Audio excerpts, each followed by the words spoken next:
아멘. 예, 참 우리 삶에 보면 여러 가지 단위로 나뉘어져 있죠. 예, 뭐 하루는 뭐 오전 오후로 나눠진다든가, 또 일주일 단위로 우리가 새롭게 출발하는 날이 있고, 또 한 달 단위로 유대인들도 이 뉴문이라고 하는데요. 그 새롭게 출발하는 첫째 날을 특별한 날로 해서, 비록 우리가 예를 들면 한 주일간 엉망으로 살았다 할지라도 새롭게 출발하는 새 주에는 또 마음을 다시 잡고 출발할 수가 있고, 또 한 달 동안 저희가 좀 형편없이 살았다 할지라도 다시 새로운 달 첫째 날을 맞이해서 마음을 다지고 주님께 새롭게 출발할 수 있고, 이러한 기간들을 이렇게 단위별로 나누어 주신 것은 하나님께서 우리에게 그와 같이 새로운 기회를 주신다는 의미가 있는 것이죠. 넓게는 올 한 해 과연 하나님 앞에 내가 어떤 모습인가. 히브리서 6장에 보면 우리는 완전함을 향해 나아가자, 영적 성숙을 위해서 주님의 은혜 안에서, 주님을 아는 지식 안에서 잘 지금 성장하고 자라나서 뭔가 성과를 이루었는가. 소위 말하면 연말 결산이라고 하는데요. 기업이 한 해 동안 장사를 해서 열심히 영업을 해서 과연 흑자를 냈는지 평가하는 시간이 항상 있습니다. 그리고 그 평가에 근거해서 고칠 것은 고치고 바로잡을 것은 바로잡고, 또 잘한 것은 더 열심히 하고, 이렇게 해서 우리가 점점 더 발전해 나가고 우리의 영적 생활도, 신앙생활도 더욱 성장해 나갈 수 있는 것이겠죠. 그런 의미에서 오늘 하나님의 말씀의 제목은 연말 결산이라. 자, 연말입니다. 한 해를 마무리하며 우리의 신앙생활을 결산할 때입니다. 히브리서 6장에서 완전함을 향해 나아가자고 결단했는데, Let us go on to perfection. 완전함을 향해 나아갑시다 하고 이렇게 우리 모두가 함께 마음을 다했는데, 과연 우리는 어느 정도 성장했으며 어느 정도의 성숙의 모습을 갖게 되었을까요? 성과가 얼마만큼 나왔을까요? 히브리서 13장에서 8가지 항목을 평가해보고, 강점은 더 발전시키고 약점은 더 보완해서 내년에는 더 나은 신앙생활을 하겠다는 다짐을 해보고자 합니다. 여기서 더 나은이라고 하는 표현이 영어의 better죠. better. 이 better라고 하는 단어가 히브리서에 아마 7, 8번 반복되어 나오는데요. 히브리서 전체의 키워드입니다. 그렇죠. 구약보다 신약이 better, 모세보다 예수님이 better, 아론보다 예수님이 better, 천사보다 예수님이 better. 그래서 그러죠. 더 나은 것이 우리에게 있는데 왜 다시 옛날로 돌아가려고 하느냐 하면서 유대인들에 대해서 신앙은 전진해야 되는데 후퇴하는 신앙에 대한 경고와 더불어 전진하고자 하는 권면의 말씀이 들어있는 위대한 말씀, 위대한 책의 히브리서입니다. 그래서 어떤 분들은 성경의 지성소다 뭐 이런 표현도 하고 그러는데요. 하여간 히브리서에는 여러 가지 할 얘기가 많습니다만은, 오늘 얘기하고자 하는 것은 영적 성숙을 향해서 나아가자 했을 때 최종적으로 우리가 어떤 항목을 가지고 내가 성숙했는지를 평가해보자라는 것입니다. 자, 그러면 본문으로 한번 돌아가서 살펴보도록 하겠습니다. 6장에서 성장을 향해 나아가자, 7장에서 10장까지 대제사장께서 우리를 돕고 계신다, 11장에서 우리보다 앞선 믿음의 선진들이 믿음으로 살았다, 이렇게 쭉 가르쳐 주시면서 12장에서 우리가 나약하기 때문에 필요할 경우에는 하나님께서 우리를 징계하시고 훈련을 시켜주신다. 그래서 그 모든 과정을 거쳐서 드디어 우리는 13장에 와서 이와 같은 삶의 모습을 보일 때 이게 의의 열매, 화평의 열매가 맺히는 거죠. 자, 첫 번째는 평가 항목이 형제의 사랑을 지속하라. 여기서 형제의 사랑도 중요한 것이죠. 왜냐하면 세상 사람들이 얘기하는 그러한 일반적인 사랑이 아니고 형제 사랑이라 했습니다. 그래서 이 형제 사랑이라고 하는 것은 성경에서 예수 그리스도를 믿고 영적으로 한 지체가 된 형제 자매들의 특별한 사랑을 얘기하는 것이겠죠. 자, 그래서 이 형제 사랑을 우리가 예수님을 믿은 다음에 하게 되는데, 거기에 나와 있는 요한 1서 5장 1절, 저는 찾지는 않겠습니다. 우선 찾고자 하는 말씀은 제가 말씀드릴게요. 요한 1서 5장 1절에 보면은 아버지를 사랑하는 자, 하나님을 사랑하는 자는 하나님이 낳으신 다른 지체들도 사랑한다, 이렇게 얘기했습니다. 그러니까 형제 사랑이라고 하는 것은 너무나 자연스러운 것이에요. 왜냐하면 우리도 부모님이 낳은 형제들을 사랑하는 거죠. 물론 이제 아담의 속성이 있어서 나중에 질투하고 경쟁하고 형제들끼리도 막 다투기도 하고 그래서 부모의 심정을 마음을 아프게 하기도 하는데요. 그리스도인들도 마찬가지입니다. 너무나 자연스럽게 형제 사랑을 하는데 예수 그리스도의 생명이 있다면, 그런데 우리가 성령을 쫓아 살지 아니하고 육신을 쫓아 살면 형제를 미워하기도 하고 질투하기도 하고 교회 안에서도 많은 분쟁이 있는 것을 고린도 교회를 통해서도 보고 등등등등 빌립보 교회서를 통해서도 성경에 나와 있다라는 것입니다. 그러나 우리가 결단을 하고 주님을 따르겠다고 한다면 당연히 우리는 형제를 사랑하는데 문제는 지속이 되지 않는 게 문제다. 이게 지속. 성경에서 그래서 우리에게 신앙생활을 출발은 잘했고 또 어느 정도 가다가 멈추거나 후퇴하거나 이게 지금 문제라는 거예요. 성경에서 제일 신앙에 있어서 중요한 단어 중에 하나가 지속한다 또는 거한다. 그래서 성경에서는 이 단어가 영어로는 continue 계속한다는 거죠. 그 다음에 유지 관리한다는 의미에서 maintain 지속적으로 maintain 유지하고 있느냐, 형제사랑을 지속하고 있느냐, 이것이 우리에게 있어서 아주 중요한 것이겠죠.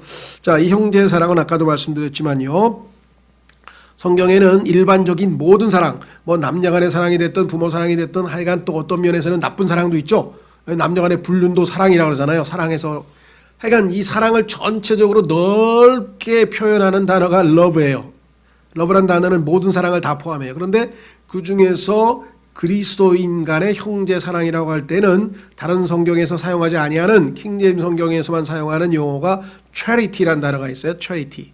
그래서 이것은 성경에서 그리스도인의 여기 지금 얘기한 것처럼 형제 사랑일 때 사용을 하는데 이 단어는 헬라어의 카리타스 들어보셨죠? 아마 카리타스라고 하는 유명한 말이 있는데 그 charity는 카리타스에서 나온 단어인데 현대 일반 요즘 영어에서는 요즘 일상생활에서 미국 사람이나 영국 사람들이 이 단어를 사용할 때는 사랑이라는 뜻보다는 구제라고 하는 뜻으로 쓰입니다. 가난한 사람들에게 돈을 이렇게 주는 것, 자선을 베푸는 것. 왜 그러느냐? 성경에서 말씀하시는 사랑은 말로만 하는 사랑이 아니고 주는 거예요. 하나님께서 세상을 이처럼 사랑하사 독생하신 아들을 주셨으니. 행함이 없는 사랑을 성경에서는 그리스도인의 형제 사랑이라고 하잖아요. 그러면 요즘은 뭐 얼굴도 못 보고 만나지도 못하는데 어떻게 줍니까?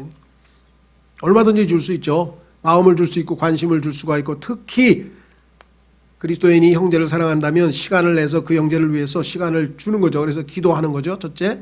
그리고 실질적으로 뭐 필요한 것이 물질이든 그 무엇이 됐든 간에 우리가 줄 수가 있습니다만은 어쨌거나 주는 것이 성경에서 말씀하시는 실질적인 상황이다. 그래서 요한 3서에서는 말로만 하지 말고 행함으로 하자. 말로만 하지 말고 사랑을 행함으로 하자라고 성경에 분명하게 나와 있고, 우리 그리스도인의 생활의 가장 근본이 뭐냐? 모든 것을 사랑으로 하라. 요 구절은 한번 찾아보고 두 번째로 넘어가겠습니다. 고린도전서 16장 14절. 고린도전서 16장 14절.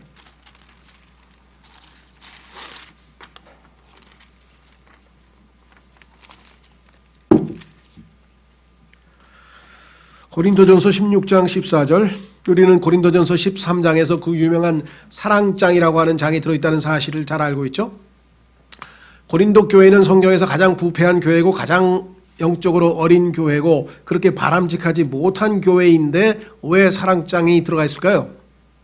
역설적으로 가장 하나님으로부터 풍성하게 은사도 받고 선물도 받고 복도 많이 받고 정말 많은 것을 받은 교회임에도 불구하고 그들이 영적으로 성숙하지 아니하고 영적인 어린아이에 머물러 있었기 때문에 이 모든 고린도 교회에서 일어났던 15가지가 넘는 많은 문제들이 발생했는데 그 모든 것의 근본 원인은 무엇이냐? 형제 사랑이 없기 때문이다 이 말이죠.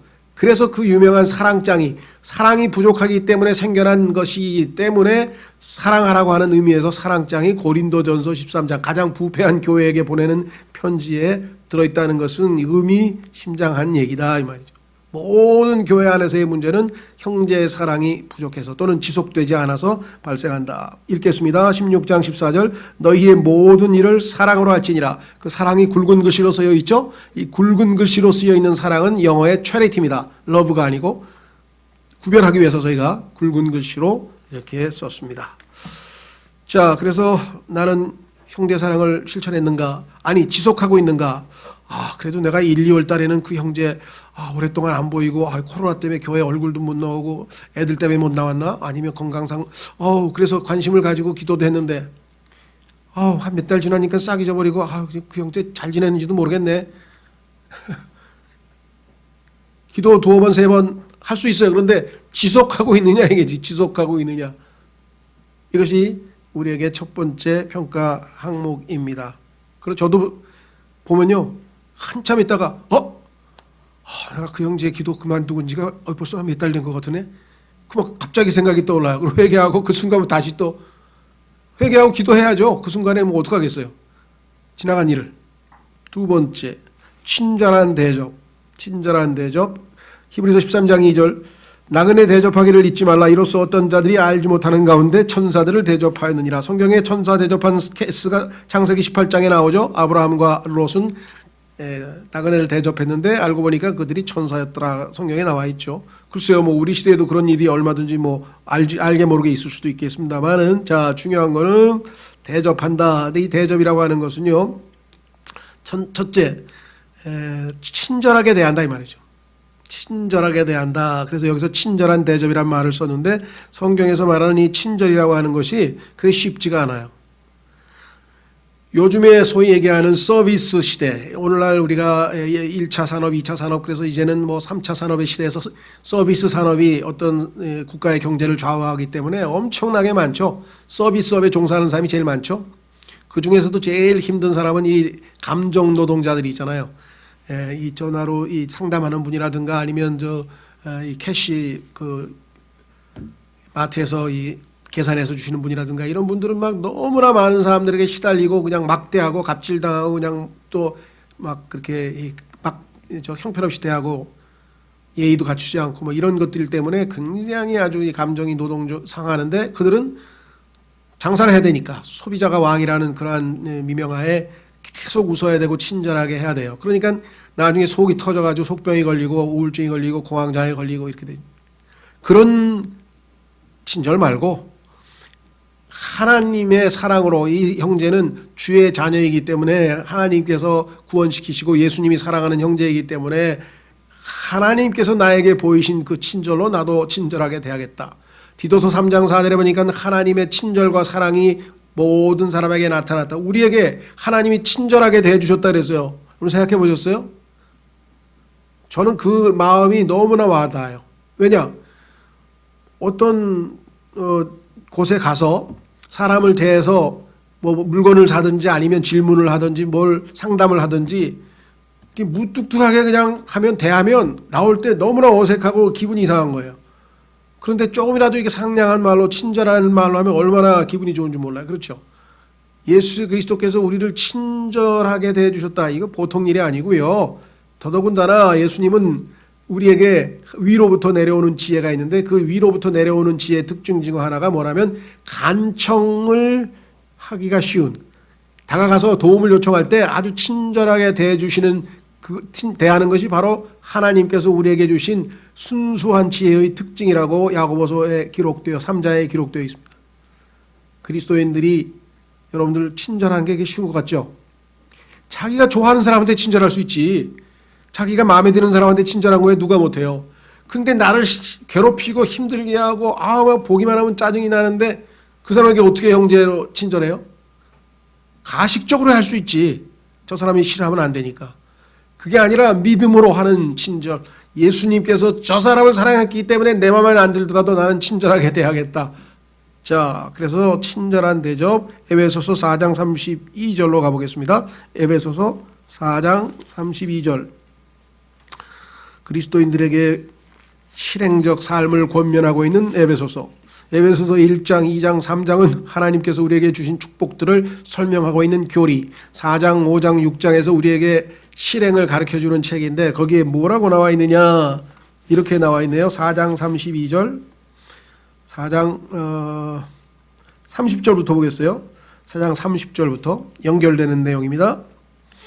하나님의 거룩한 영을 슬프게 하지 말라.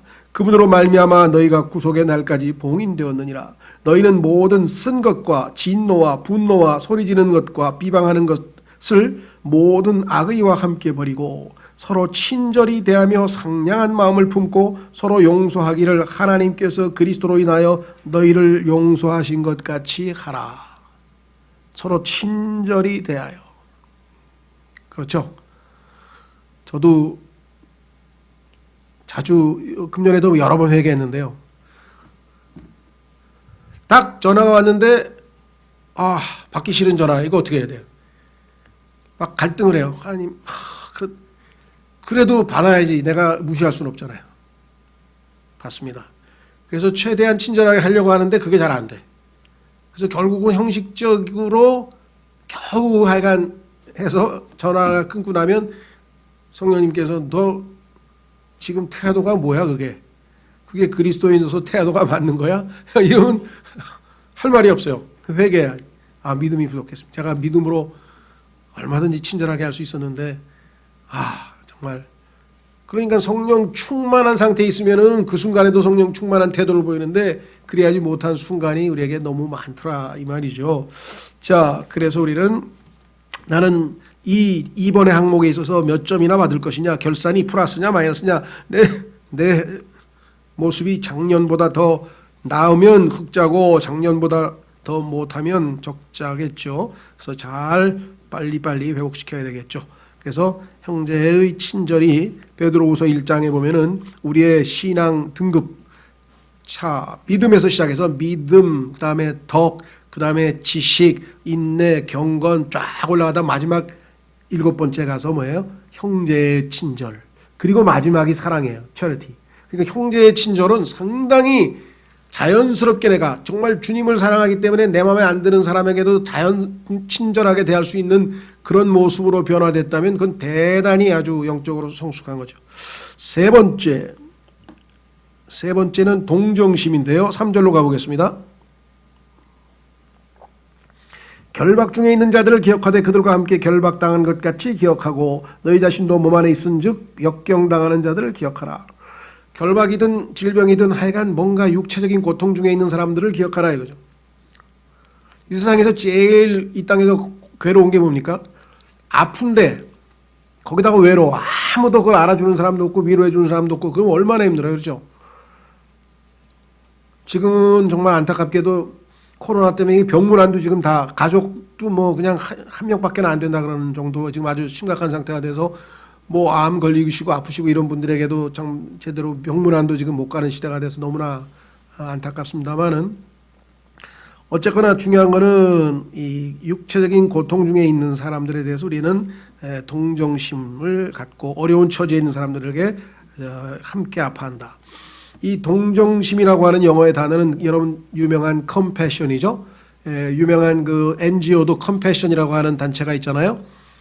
이 단어는 쉽습니다. com이라고 하는 것은 함께란 뜻이에요. 그래서 company라든가 com이라고 하는 단어는 그 어원의 의미가 함께란 뜻이고요. passion이란 말은 고통이란 말이에요. 그래서 passion of Christ, 그래서 그리스도의 고통, passion. 그래서 compassion은 함께 고통을 당해주는 거예요. 제가 한 번도 여러 번 얘기했습니다만은 어떤 분이 형제님 정말 제일 힘든 게 병원에 문안 가는 거예요. 친구가 암에 걸렸대는데 가서 무슨 말을 해요.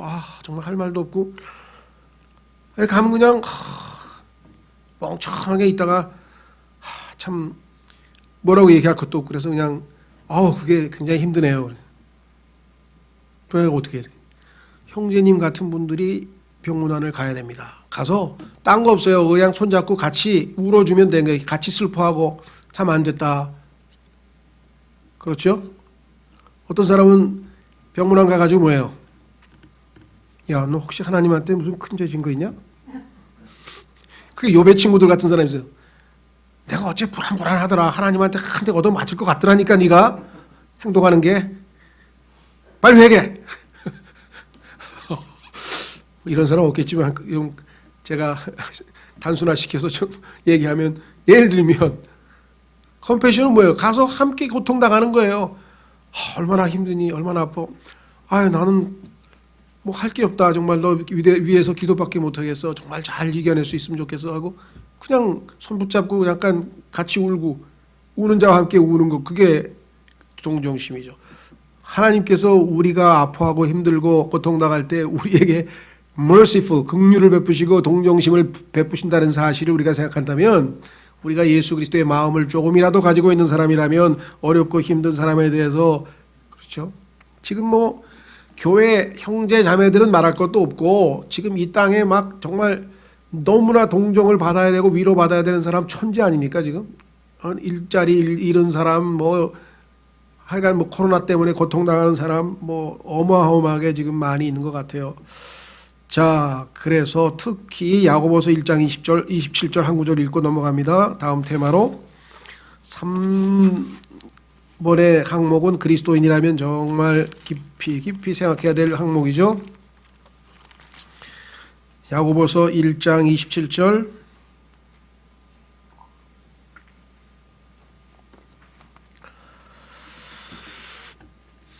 (26절부터) 보겠습니다. 26절부터 너희 가운데 어떤 사람이 신앙심이 있어 보이되 자기 혀를 제어하지 아니하고 자기 마음을 속이면 이 사람의 신앙 행위는 헛것이니라. 요 신앙 행위라고 번역된 단어가 religion인데요. religion이란 말은 우리가 종교라고 보통 번역하잖아요.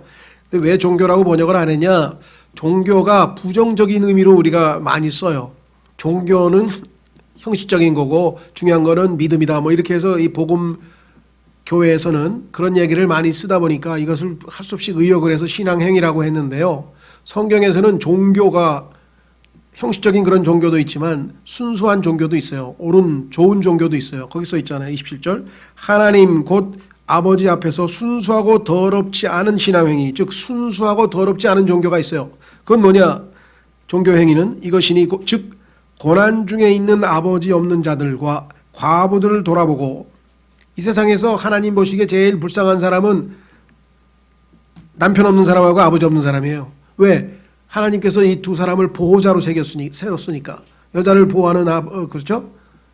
남편이 없고 또 자기를 보호해주는 부모님이 없고 아버지가 없고, 이렇게 되면 가장 비참한 사람이기 때문에 이들은 특별히 보호 대상이고 하나님께서 동정심을 베푸시는 대상이기 때문에 이들을 돌아보고 세상으로부터 자기를 지켜 더럽혀지지 아니하는 것이니라.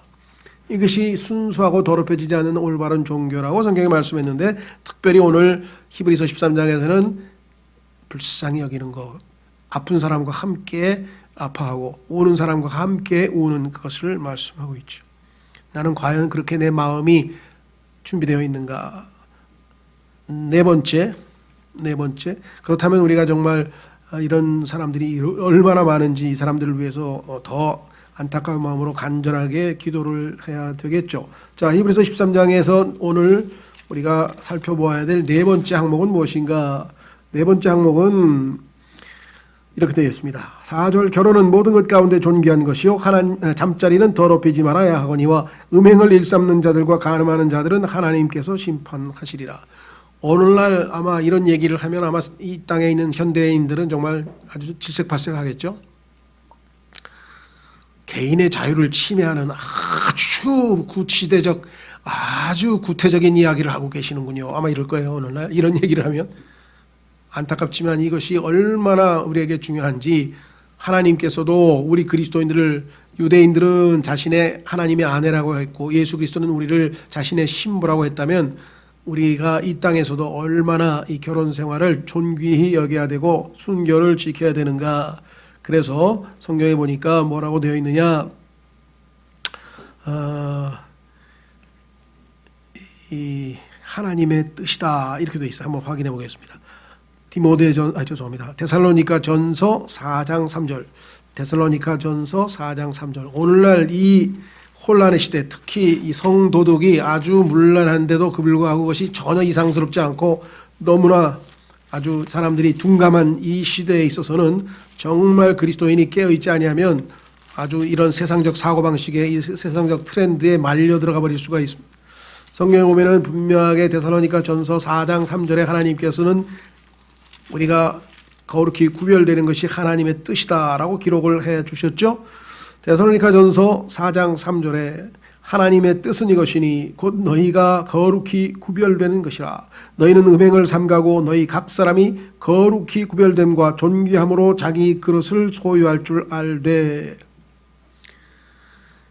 그래서 성경에서는 이 오늘날과 같이 이런 시대에 있어서 정말 사람들이 결혼은 하지 아니하고 자기의 어떤 육적인 욕망만 자기 마음대로 충족하려고 하는 이러한 잘못된 것들을 강력하게 경고하고 있고, 그것을 큰 바벨론 음녀의 사상이라고 말씀하고 있고, 이것은 혼란, 바빌론이라는 단어죠. 혼란이라고 성경에 말씀하고 있습니다.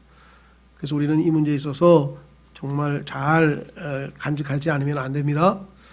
분명하게 얘기를 했죠. 자, 5번째. 그 다음에 정말 한 구절 더 찾아야 되겠네요. 왜냐? 주님께서 순결하신 분이기 때문에 우리 신부가 순결을 우리가 잘 지켜야 되겠죠. 한번 이 구절은 중요하니까 한번 읽어보겠습니다. 요한일서 3장. 요한일서 3장.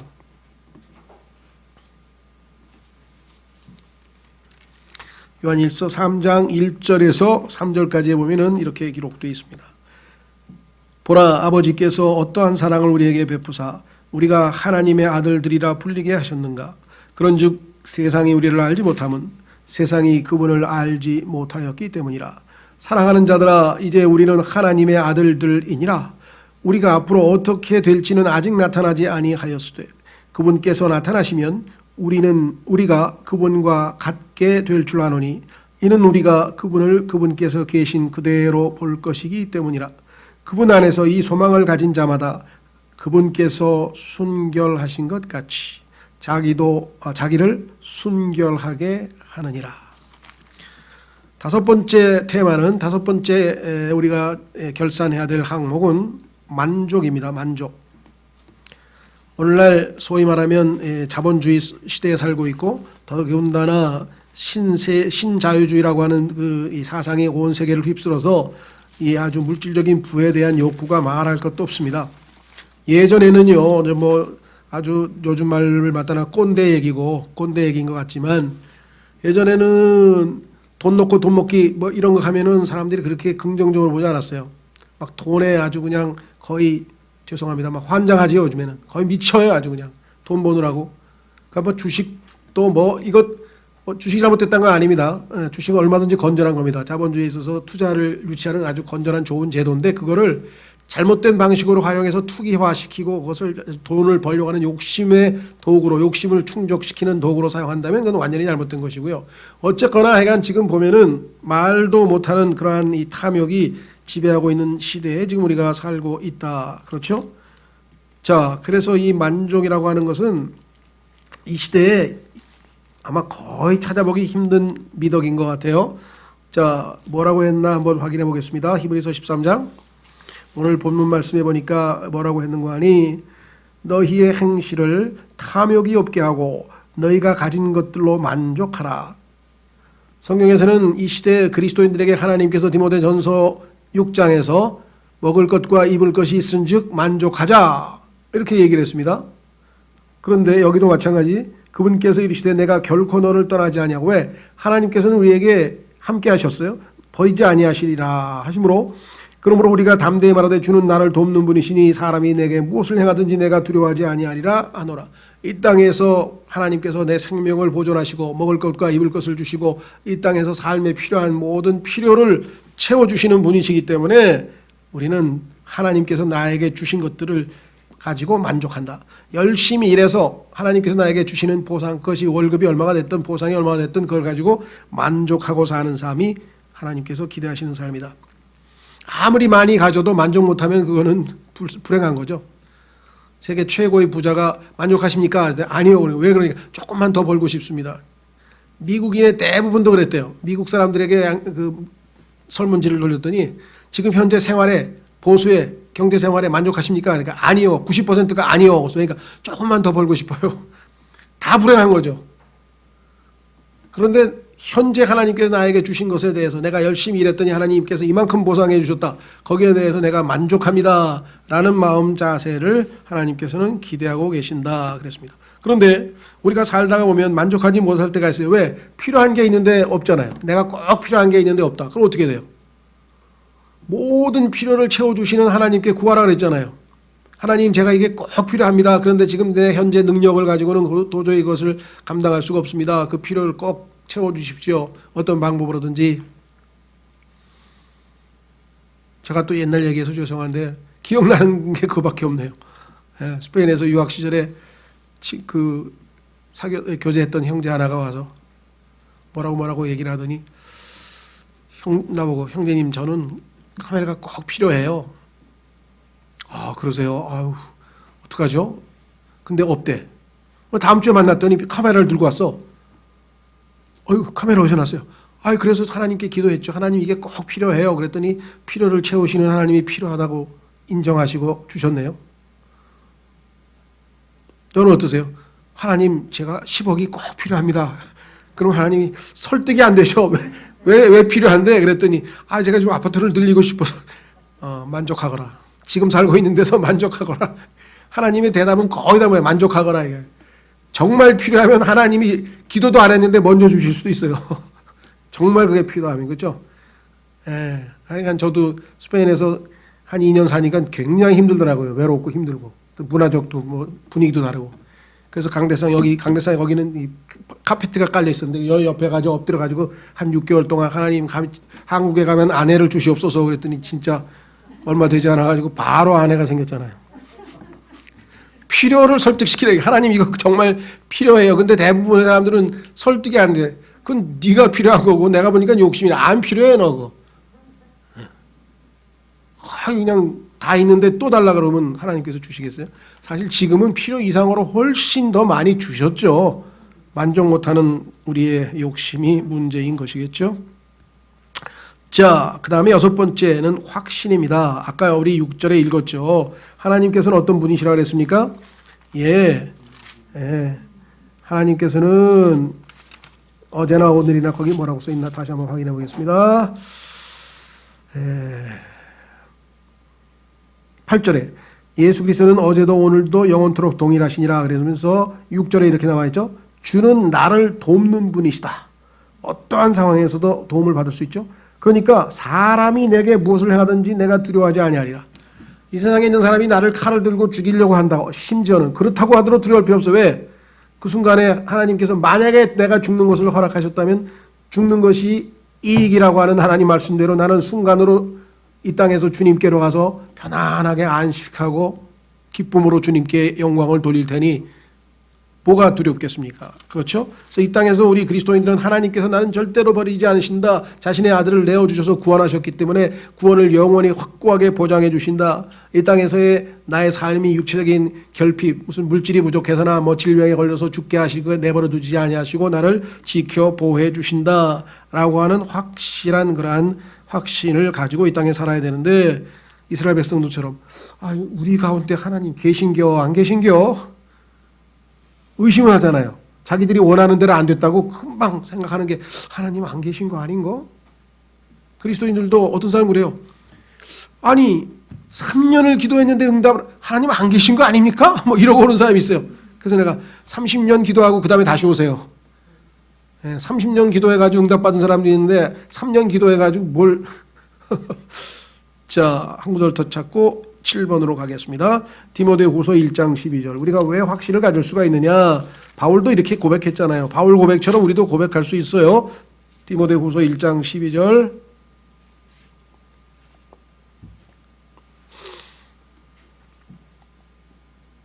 (11절부터) 내가 이 복음을 위하여 이방인들의 선포자와 사도와 교사로 정하여졌느니라. 이런 까닭에 나도 이 일들로 고난을 당하되 그럼에도 불구하고 부끄러워하지 아니하노니 나는 내가 믿어온 분을 알며, 나는 내가 믿어온 그분이 어떤 분인지 잘 안다.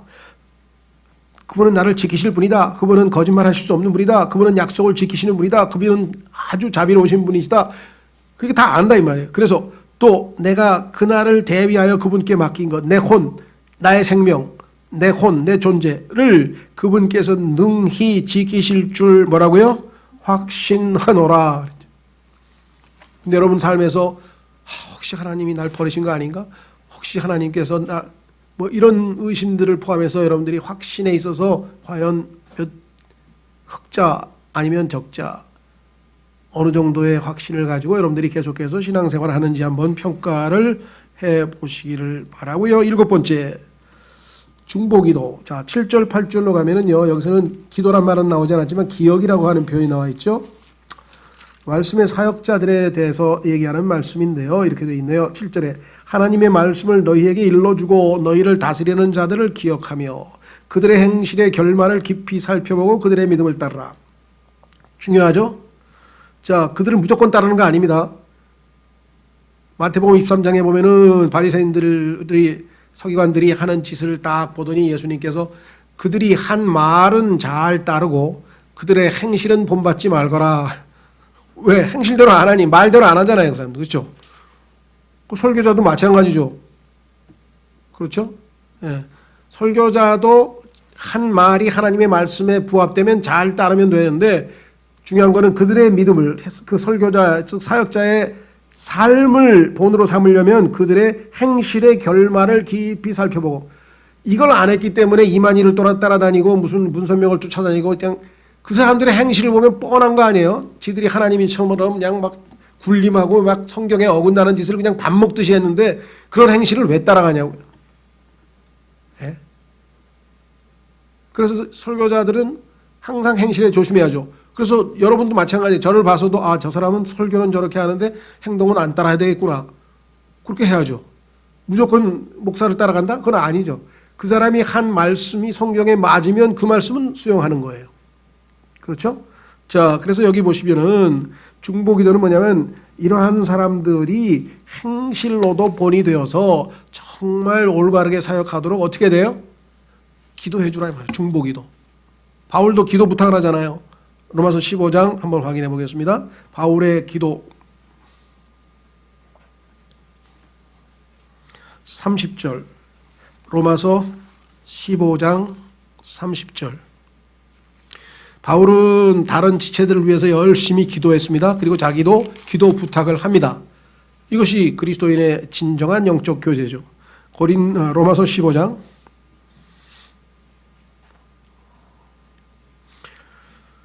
이렇게 했습니다. 30절 로마서 15장 30절 형제들아 이제 내가 주 예수 그리스도로 인해 성령의 사랑으로 인해 너희에게 간청하노니 너희는 기도 가운데 나와 함께 분투하며 나를 위해 하나님께 기도하여 내가 유대에 있는 믿지 않은 자들로부터 구출받게 하며 또 예루살렘을 위하여 내가 섬기는 일을 성도들이 받아들이게 하고 내가 하나님의 뜻에 따라 기쁨으로 너희에게 가서 너희와 함께 새 힘을 얻게 하라. 이제 평강의 하나님께서 너희 모두와 함께 계시기를 원하노라. 아멘. 여기 보면은 자기를 위해서 함께 기도해 달라고 부탁을 하죠. 그렇죠? 자, 그래서 우리는 특별히 사역자들을 위한 중보 기도. 이것이 왜냐? 그 사람이 말씀 사역을 담당하고 있는데 그 사람이 행실이 잘못되거나 그 사람이 엉뚱한 성경에도 없는 이상한 잘못된 교리를 가르치거나 그러면 얼마나 많은 사람이 피해를 보겠어요. 얼마나 많은 사람들이. 그렇죠? 이번에 신천지 보면서 저렇게 많은 사람들이 어떻게 저기에 가가지고 저렇게 영적 학대를 당하고 노예 생활을 하고 저게 무슨 짓인가 싶을 때 분노도 생기고 불쌍하기도 하고 정말 어떻게 감당하기 어려울 정도예요. 가정은 다 파탄됐고. 자, 그래서 중보 기도를 열심히 해서 사역자가 정말 행실도 합당한 행실을 하고 올바른 진리를 가르칠 수 있도록 그렇게 기도하는 일에 나는 얼마만큼 힘썼는가 평가를 한번 스스로 해보시기 바랍니다. 마지막으로 8번째 안정성이라는 안정성. 그 얘기는 뭐냐면 믿음이 확고하게 뿌리를 내려야지 이리 왔다 저리 왔다 올라갔다 내려갔다. 물론 우리가 신앙생활할 때 인간이기 때문에 어떨 때는 우리가 뭐 업앤다운이 있겠죠. 그렇죠? 뭔가 신앙생활을 열심히 해서 기쁨이 있을 때가 있고 막 너무 힘들어서 막 축 처질 때가 있어요. 그래서 그 흑인 연가에도 sometimes I'm up, sometimes I'm down. 오르락내리락 하는 거는 붙이면 없을 수는 없어요. 그러나 교리적으로 왔다 갔다 이게 맞나? 저게 맞나? 이거는 안 돼. 이거 교리적으로는 뿌리를 내려서 그렇죠? 신앙생활의 어려움이 교리적인 확신이 있어야, 뿌리가 내려지고 안정되어 있어야 흔들리지 않죠. 자, 그래서 여기 보니까 7절, 8절에 뭐라고 얘기했느냐? 죄송합니다. 9절에 여러 가지 이상한 교리에 끌려다니지 말라. 교리에 끌려다니면 안 되죠. 교리를 믿고 확실하게 믿음을 뿌리를 내려야죠. 은혜로 마음을 굳게 함이, 이게 중요합니다. 마음이 굳게 되어야 되는데 마음이 굳게 안 되면 어떻게 됩니까? 마음이 왔다 갔다 하잖아요. 마음이 굳게 함이 선한 일이요 음식으로 할 것이 아니니, 여기서 음식은 영적인 음식을 얘기하죠. 교리입니다. 음식에 전념하는 자들에게 음식이 유익을 끼치지 못하느니라. 성경의 어려운 교리는 잔뜩 배웠는데 그 교리가 그에게 전혀 유익을 끼치지 못해. 왜? 마음까지 와닿질 않아서. 머리서부터 마음까지의 20cm가 세상에서 가장 긴 거리라 그러죠. 왜? 성경을 머리를 얼마든지 공부할 수 있어요. 그런데 여기까지 내려와서 마음의 감동이 일어나서 실행에 옮기기는 얼마나 어렵냐 이 말이에요. 그렇죠? 그래서 여기 지금 뭐냐면 마음을 굳게 하는 것이 중요하다 그랬습니다. 흔들리지 않는 신앙을 가져야 된다. 이를 위해서 하나님께서 에베소서 4장에 가겠습니다. 에베소 4장에 가면은 왜 주님께서 승천하시면서 이 땅에 있는 남아있는 자기의 몸된 교회에 목사 겸 교사를 주셔서 부지런히 하나님의 말씀을 가르치게 하셨는가? 그 목적이 흔들리지 않게 해야 돼. 흔들리지 않게. 확고하게 믿음을 굳건하게 세우기 위해서. 가끔 하다가 어떤 분이 찾아와요. 예전에는 저도 그렇게 믿었는데요. 요즘엔 그거 안 믿습니다. 다른 거 믿습니다. 뭐, 예? 황당스러운 거예요. 그렇죠? 그렇게 열심히 아주 그냥 확신을 갖고 생활하는 것 같더니 어느새 생각이 바뀌어가지고 딴 데로 믿음이 왔다 갔다. 그래가지고 또 한 6개월 있다 찾아와. 가보니까 내가 속았더라고요. 그리고 또 왔어. 아유, 다행이다. 그나마 왔으니까 다행인데 아예 또 이상한 데로 가버린 사람이 있어요. 또 이상한 데로 가버린. 과거에는 정말 너무나 황당한 경우가 있었는데요. 어떤 분이 와가지고 보니까 교회를 여러 군데를 거쳤더라고요. 근데 조금 유명하다는 교회를 거쳤어. 하시는 소리가, 저는 사실 이렇게 유명한 교회에서 2년, 모든 교회가 보통 맥시멈 3년, 2년에서 3년이면 그 교회에서 가르치는 거 내가 다 알더라고요. 그래서 그 다음 교회 가서 또 그 교회에서 가르치는 거 2년에서 3년 다. 그래서 내가 그럼 이 교회 와서도 한 2년 있다 이제 3년 있다 가게 생겼네. 그러니까 뭐라고 얘기를 못 하겠더라고요. 진리는 하나인데 어떻게 여기 가서 배운 게 다르고 저기 가서 배우는 거 다 섭렵하고 또 다른 데로 옮기고. 옮기는 것 자체가 잘못되는 건 아니지만 그런 목적으로 옮긴다면 그건 아니겠죠. 자, 에베소 4장에 가면 이렇게 기록했습니다. 주님께서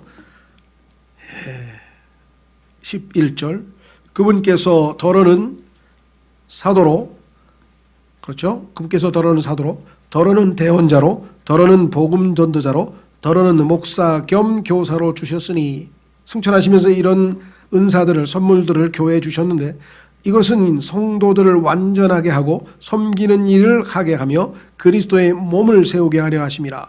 마침내 우리가 다 믿음과 하나님의 아들을 아는 것에서 하나가 되어 완전한 사람에 이르고 그리스도의 충만하심의 장성한 분량에 이르리니, 그 결과 어떻게 되는가? 14절, 이것이 답이죠.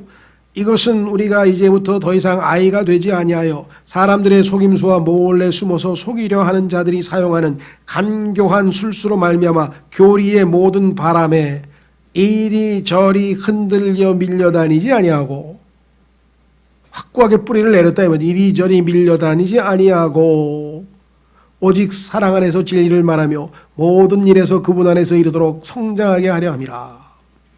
자, 한 구절 더 찾습니다. 로마서 1장 마지막 구절입니다. 로마서 1장에 가면 사도 바울이 로마에 편지를 쓰면서 내가 너희를 꼭 가서 만나고 싶다. 언젠가 하나님이 허락하시면. 무엇 때문에? 목적이 뭐냐? 바울이 그렇게 성도들을 만나서 보고 싶은 목적이 뭐냐? 이렇게 기록되어 있네요. 9절, 내가 그분의 아들의 복음 안에서 내 영으로 섬기는 하나님께서 내 증인이 되시거니와 내가 기도할 때 언제나 너희에 관하여 끊임없이 말하며 어찌하든지 이제라도 마침내 하나님의 뜻에 따라 순탄한 여정을 얻어 너희에게 가게 되기를 간구하노라. 자, 왜 이렇게 가고 싶어 하느냐? 11절. 내가 너희를 간절히 보고자 함은 내가 너희에게 어떤 영적 선물을 나누어 주어 하나님께서 나에게 가르쳐 주시고 주신 그 영적 선물들을 나누어 주어 너희를 어떻게 한다고요? 굳게 세우고자 함이니. 굳게 세우고자 함이니. 그리스도인들이요, 굳게 세움이 없이 이리 왔다 저리 왔다 이리 왔다 저리 왔다 보통 얼마나 많은 방황을 하는지 몰라요. 정말 여러분과 저와 여러분은 올바른 킹제임스 성경을 확고부동하게 믿으면서 이 올바른 성경 하에서 올바른 진리를 배웠기 때문에 믿음에 관한 한 요동하지 아니하고 확고하게 된 것 자체가 보통 축복이 아닌데요. 그렇지 못한 사람들이 아직도 여러도 있습니다. 유튜브로 가서 이걸 들었다가 이게 맞는가? 저걸 들었다. 저게 맞는가? 아, 이게 아닌가 보다. 이 사람 또 딴소리 하네. 가만 있어봐. 환란을 통과한대. 아니래. 환란 중간에 일부만 통과한대. 승리하는 자만 통과하고 지는 자는 안 통과한대. 무슨 소리야? 환란을 절대 안 통과한대. 통과한댔다. 안 통과한댔다가 절반만 통과한댔다. 막 페레벨 얘기가 나오냐. 막 머리가 돌아버리죠. 그래가지고 어떤 사람은 성경 읽다가 정신병원에 갔더라고. 왜? 모순된 게 너무 많아. 이해를 못 해가지고 너무나 복잡해가지고. 성경에 보니까 깨닫는 자에게는 하나님의 말씀은 plain, 명백하다고 잠언 8장에 써 있어요. 성령님께서 우리를 설명해주고 성경을 성경으로 풀어서 공부해보니까 명백하네. 물론 더러 어려운 구절이 있다 그랬어요. 그건 우리가 다 모르지만. 그러나 가장 기본적인 구원에 관한 것과 영적 성자에 관한 것과 성화에 관한 것과 마지막 날 주님과 만나는 종말에 관한 것과 이러한 것들에 대해서는 어려운 게 없어요. 너무나 기본적으로 확고한데 올바른 성경과 진리를 배워서 확고하게 믿음이 세워져 있느냐. 여기서 또 왔다 갔다 흔들리고. 자, 그래서 우리는 이렇게 8가지에 걸쳐서, 그렇죠, 항목에 걸쳐서 내가 이 한 해 신앙생활을 과연 얼마만큼 했는지 하나님 앞에 스스로를 묻고 살펴보고 되돌아보고 고칠 것은 고치고 또 더 발전시키면서 더 발전시키고 기도할 것은 기도하고. 그래서 제가 맨 아래에 이렇게 썼습니다. 항목별 성적표는 어떠십니까? 요즘에 보면 1, 2, 3, 4, 5 있죠? 1, 2, 3, 4, 5 중에서 나는 어디에 해당하느냐 이거죠. 3은 돼야죠. 3이 돼야 그 다음 최소한도 그렇죠? 거기까지는 가야죠 우리가. 강점을 더 발전시키고 약점은 더 보완하여 내년에는 더 나은 성적표를 받을 수 있도록 기도합시다. 이 시간 먼저 기도하겠습니다. 다 같이.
다 같이 일어나셔서 찬송가 1033장으로 주님께 찬송하고 마침 기도하겠습니다.